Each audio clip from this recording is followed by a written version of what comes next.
લગભગ 2709 જેટલા લાભાર્થીઓને પોતાના ઘરનું ઘર મળવાનું સ્વપ્ન પૂરું થશે. તો સાથે 7 જેટલી દુકાનો, આ બધા જ લાભાર્થીઓના આજે જે ફાળવણી માટેના ડ્રોનો કાર્યક્રમનું આયોજન કરવામાં આવ્યું હતું. આવાસોની ફાળવણી બાદ જો કોઈ કે ભાડા પર આ મકાનો ચડાવ્યા હશે કે એવું કંઈ પણ હશે તો ચોક્કસ કોર્પોરેશન દ્વારા એની તપાસ પણ કરવામાં આવશે અને આ રીતે મકાન અપાયેલા હશે તો ચોક્કસ એના માટે કડક પગલાં પણ લેવામાં આવશે.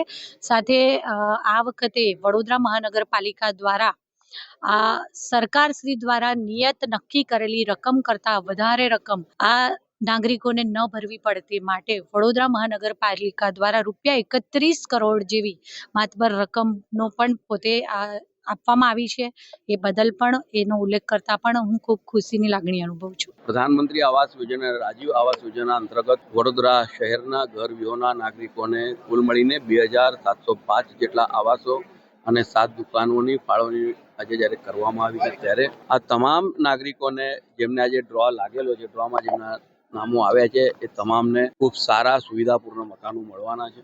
અને આપના માધ્યમથી હું તમામ નગરજનોને પણ એક વિનંતી કરું છું અને વિશ્વાસ આપું છું કે વડોદરા શહેરમાં એક પણ ઘર એટલે કે એક પણ કુટુંબ નવા મકાન વગરના નહીં રહે. એ જવાબદારી વડોદરા મહાનગરપાલિકા, રાજ્ય સરકાર અને કેન્દ્ર સરકારની છે. ત્યારે ફરીથી આ કાર્યક્રમમાં જેમને પણ ડ્રો લાગ્યો છે તે તમામને ખૂબ ખૂબ શુભકામના પાઠવું. લાભાર્થીઓને ડ્રોની આજે ડે રાખ્યું છે.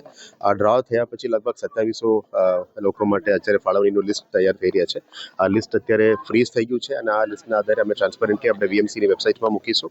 એટલે વહેલા તકે સુખાકારી મળે, પબ્લિકને મકાનો મળે અને એમનું જે એક ડ્રીમ હોય છે, એક મકાન પોતાનું હોવું જોઈએ, એના દિશામાં અત્યારે વડોદરા મહાનગરપાલિકાની ટીમ કામગીરી કરી રહ્યા છે.